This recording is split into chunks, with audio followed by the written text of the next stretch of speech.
Assalamualaikum warahmatullahi wabarakatuh. Perkenalkan, nama saya Aulia Mismayanti dengan NIM P017203256061.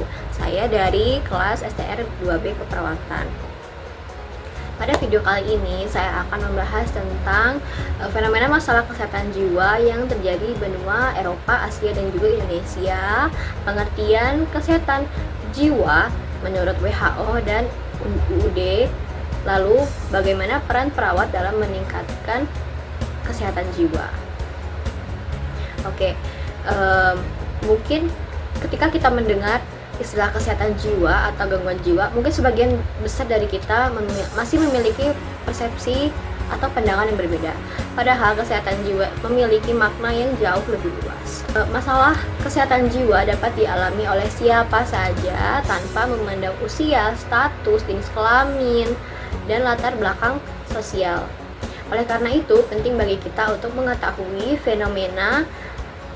bagaimana fenomena kesehatan jiwa terjadi di berbagai negara, bagaimana kesehatan jiwa itu didefinisikan, serta apa peran perawat dalam meningkatkannya.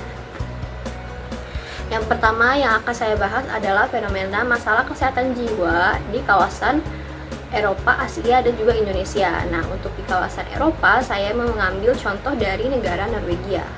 Ketika kita mendengar nama Norwegia, mungkin yang terlintas di benak kita adalah negara dengan kualitas hidup yang tinggi, dengan tingkat kesejahteraan masyarakat yang baik.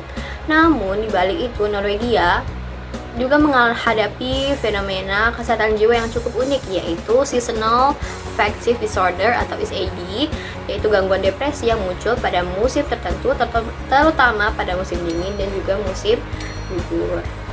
Fenomena ini terjadi karena pada musim dingin, beberapa wilayah di Norwegia mengalami durasi sinar matahari yang sangat sedikit. Kondisi tersebut dapat mempengaruhi ritme sirkadian tubuh serta keseimbangan hormon seperti melatonin dan serotonin yang berperan dalam mengatur suasana hati dan pola tidur. Akibatnya, sebagian masyarakat mengalami gejala seperti mudah lelah, kehilangan minat untuk beraktivitas, susah berkonsentrasi, hingga depresi.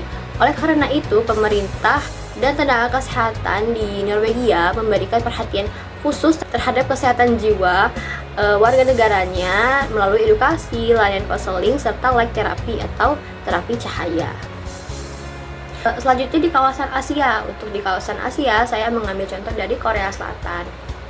Salah satu fenomena kesehatan jiwa yang menjadi perhatian di negara ini adalah tingginya tingkat stres, depresi, dan gangguan kecemasan akibat budaya yang sangat kompetitif.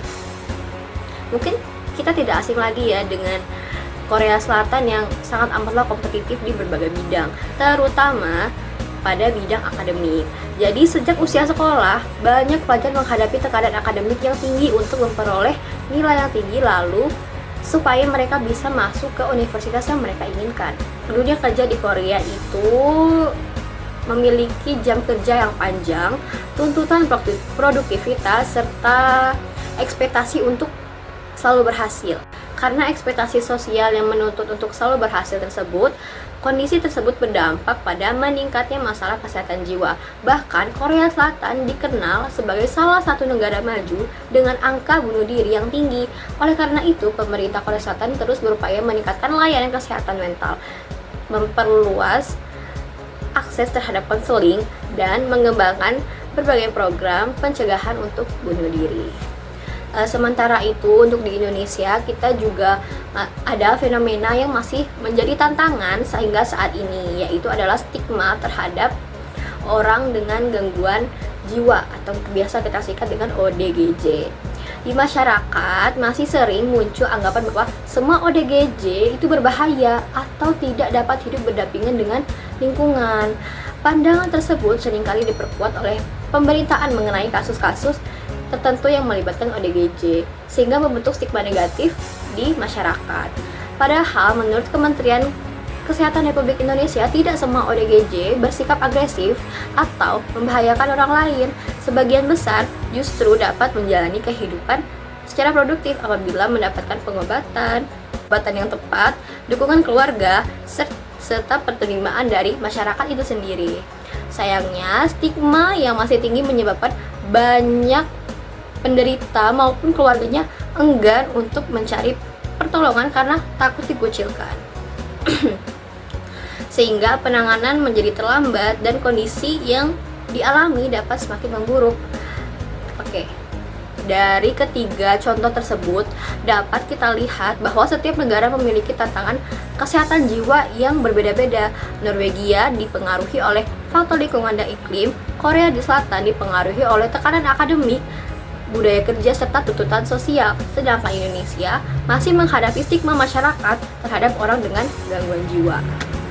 Oke, yang kedua kita akan membahas tentang pengertian dari kesehatan jiwa menurut WHO dan juga UUD. Setelah kita mengetahui beberapa fenomena tersebut, lalu apa sih sebenarnya yang dimaksud dengan kesehatan jiwa? Menurut World Health Organization atau WHO, kesehatan jiwa adalah kondisi sejahtera ketika seseorang mampu menyadari potensi dirinya, mampu mengatasi tekanan hidup sehari-hari, bekerja secara produktif, serta memberikan kontribusi kepada lingkungan dan juga masyarakat.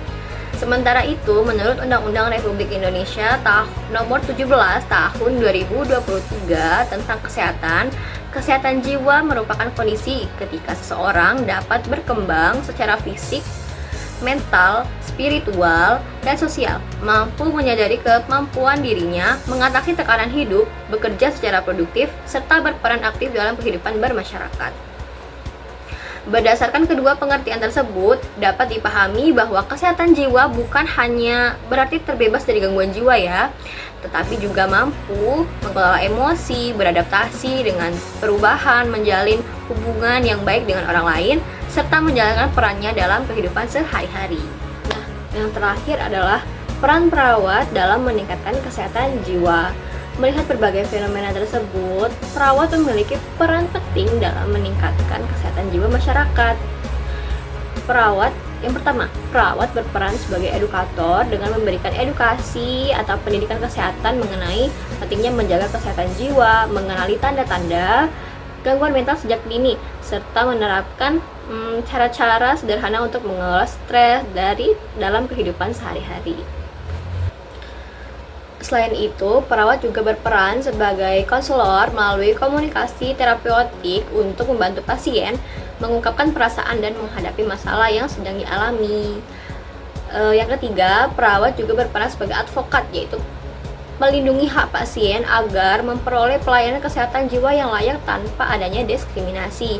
Lalu yang keempat, sebagai kolaborator, perawat bekerjasama dengan dokter, psikolog, psikiater, dan keluarga agar pasien memperoleh pelayanan yang optimal. 5. Perawat juga berperan sebagai promotor kesehatan, yaitu meningkatkan kesadaran masyarakat bahwa kesehatan jiwa sama pentingnya dengan kesehatan fisik, serta mendorong terciptanya lingkungan yang mendukung kesehatan mental.